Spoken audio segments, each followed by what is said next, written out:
What just happened in New York, New Jersey, and Virginia wasn't just another election, folks. This was a political earthquake. In fact, the Republican Party just took a gut punch so hard, it knocked the wind out of the entire movement. And it wasn't the Democrats who did it. It was their own voters. Because the truth is ugly. Millions of right-leaning independents, working-class Americans, and even Gen Z patriots who once shouted MAGA from the rooftops, they just walked away. Not to the left, not to Biden. They just simply vanished. And the media, they're laughing about it, pretending that it's proof that Trump's movement is fading. But here's the real twist here. Here's the twist that they will never admit. This wasn't a rejection of Trump. This was a rebellion against the establishment still choking the life out of the GOP from the inside. Now, today, I'm going to be pulling back the curtain on what really went down, why the polls were dead wrong, why blue states stayed blue, and why the red base stayed home. And more importantly, why Gen Z and the working class just sent the Republican elite the loudest wake-up call in modern history.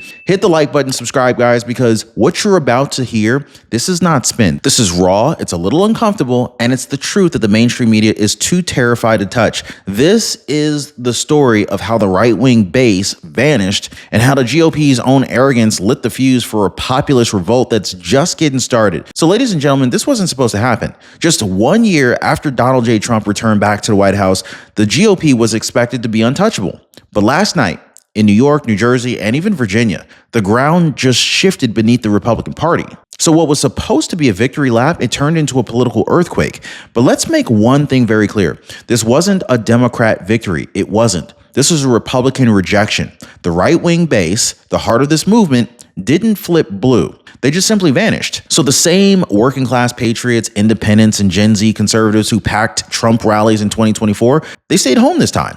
Not because they've changed their beliefs, but because they've lost faith in a party that stopped listening to them. And so while the media celebrates like they've slain a dragon, what really happened is way more dangerous. In fact, the Republican base is sending a message, and it's one that the establishment cannot afford to ignore. Now, the map is splitting wider than ever. Now, on the one side, red states like Texas, they're doubling down. They're passing laws, demanding proof of citizenship to vote, cracking down on illegal immigration, and defending the border. And they're also saying that we're done playing games. But on the other side, blue states like Maine and California, they are sprinting toward open borders, gender confusion in classrooms, and full-blown ideological insanity. It's crazy over there. Here's what most analysts are completely missing. They're overlooking this.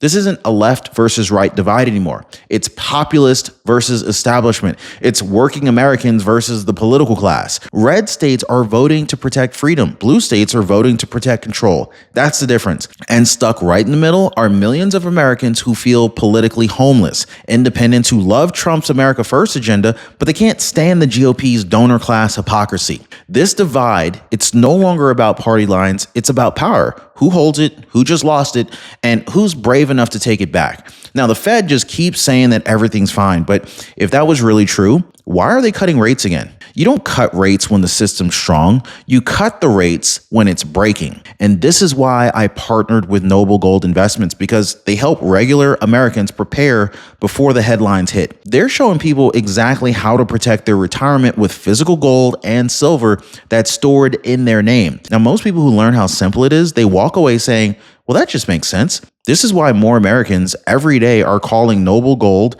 at the phone number down below, or they're visiting RonYatesGold.com to download their free wealth protection kit. And of course, that phone number again is 877-646-5347, because while the Fed plays games with your future, the smart money is quietly moving into real assets. Don't wait for permission. Protect your wealth the same way that most people already are. Now, here we go again. Just like 2016, 2020, and 2024, the so-called experts, they blew it.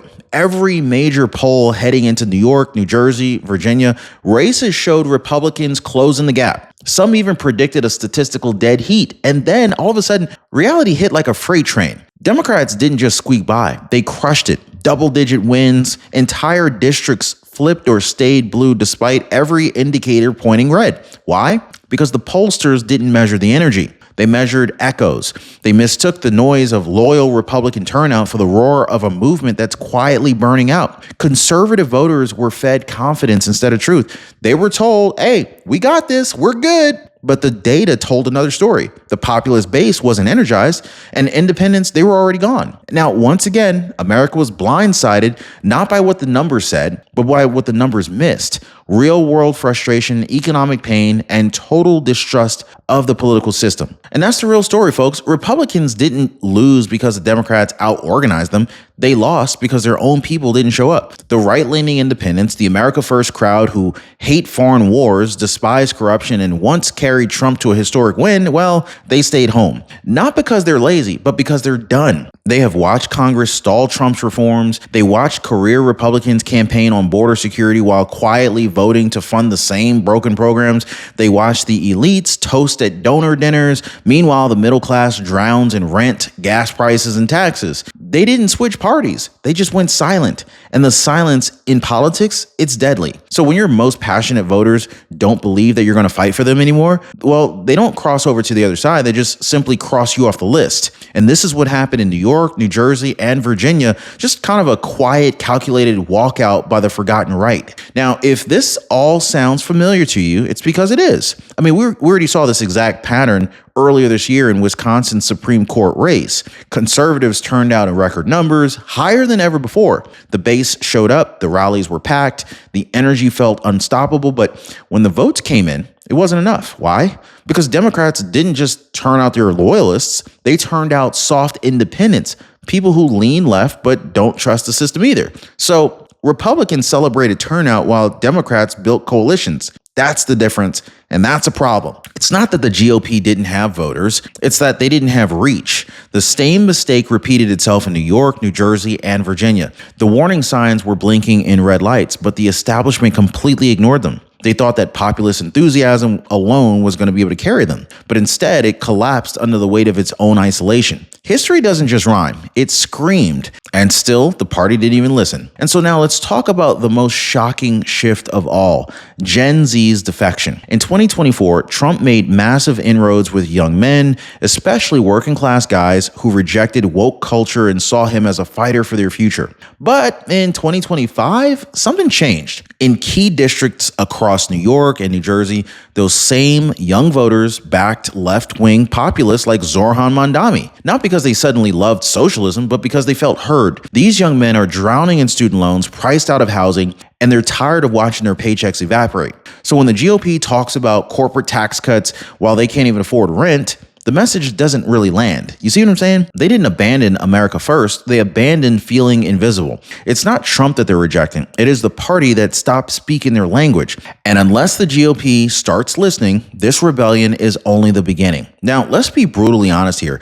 This is self-inflicted. The GOP elite, they didn't just lose voters. They drove them out. The same donor class consultants who still worship at the altar of Mitt Romney and Paul Ryan, they have learned nothing from the populist revolution that Trump ignited. They mock the America First movement behind closed doors.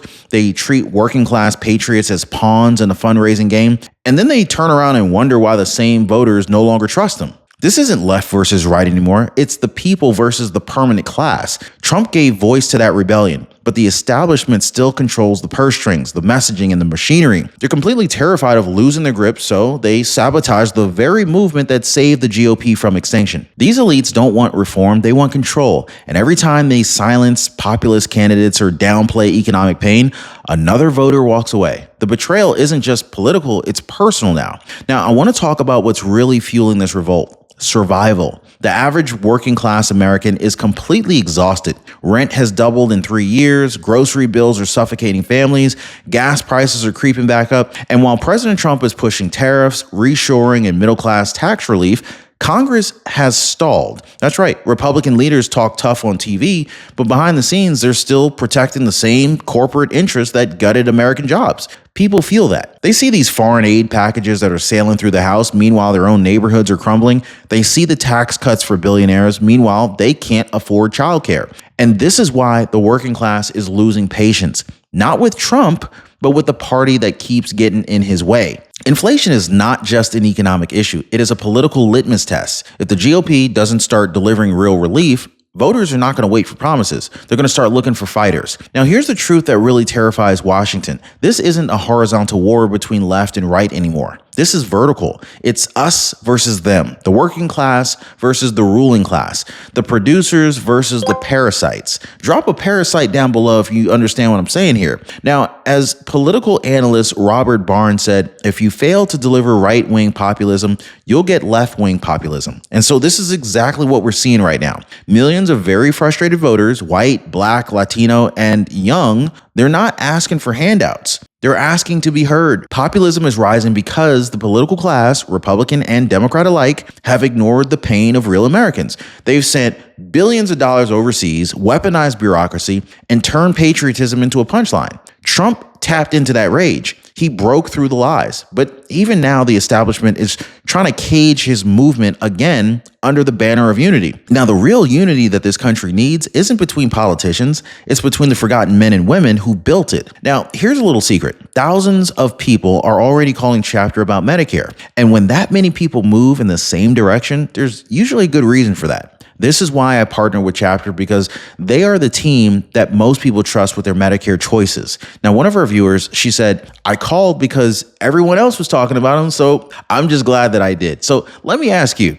are you going to stay outside the herd, or are you going to join what most people are already doing? Now, most people, they're calling that phone number right there at the bottom of your screen, or they're visiting askchapter.org/Ron. There's a link down below. But of course, that phone number again is 909-563-8279. Oh, and don't just take my word for it. Here's what one of our viewers had to say. So Jeannie Wyatt said, hello, Ron. Last Friday, I spoke with John from Chapter. He was professional, knowledgeable, and friendly. I signed up with Chapter on Friday. They are extremely busy. He understood what I wanted, needed, and desired. He saved me a lot of money for dental and vision. Well, folks, that sure sounds like a win-win deal to me. Now, this revolt isn't just American. It's global. I mean, look around. The Netherlands just saw a populist earthquake shake its parliament. Japan elected its most nationalist government since World War II. Across Latin America, voters are throwing out globalists left and right, demanding leaders who actually put their own people first. The establishment media keeps calling it radical, but it's not radical, it's reality. The people they're taking their countries back. Now, here's the irony, okay? The very movement that President Trump launched in 2016 has now inspired nations everywhere, but somehow the GOP in Washington is lagging behind. I mean, they should be leading the charge, really, not hiding from it, because populism isn't going away, it's spreading. It's the new world order for ordinary people refusing to be ruled by elites who think that they know better than everybody else. Now, the global wave is here, and America started it. Now it's up to Republicans to decide whether they're going to ride it or drown beneath it. Now, this moment is the true test of Trump's second term. He's already secured the presidency again. But what good is this victory if the movement behind him starts to crumble, right? Now, Trump is still the most powerful political force in the world, but even the strongest leader needs an army that believes that their fight matters. And so right now, that army feels unheard. And the America First patriots who fueled his rise, they're seeing Congress dragging their feet. They see weak Republicans blocking his policies while pretending to support him on camera. Trump's biggest challenge isn't Joe Biden or Kamala Harris. It is the swamp that still hides inside of his own party. If he can't break through that wall of corporate donors, lobbyists, and legacy politicians, the movement could stall before 2026 ever even begins. But if he reignites those working class warriors, the truckers, the tradesmen, the independents, then this so-called setback, this will become the spark that burns the establishment to the ground. So here we are, guys. We're standing at the edge of the Republican Party's greatest internal battle since Ronald Reagan. On one side are the globalists, desperate to drag us back to the pre-Trump era, cheap labor, endless wars, and hollow promises. But on the other side, you got the patriots, the builders, the believers, the people who want America to stand tall again. Well, New York, New Jersey, and Virginia didn't mark the end of the movement. They marked the beginning of the purge, because this isn't just about ballots. This is about loyalty. The question that every Republican must answer now is simple. Are you fighting for the people, or are you protecting the system? Now, Trump's presidency can only succeed if the party beneath him changes with it. The populist base isn't gone. It's just waiting to see who deserves its trust. The civil war for the soul of the GOP has begun, and only one side is fighting for the future of America.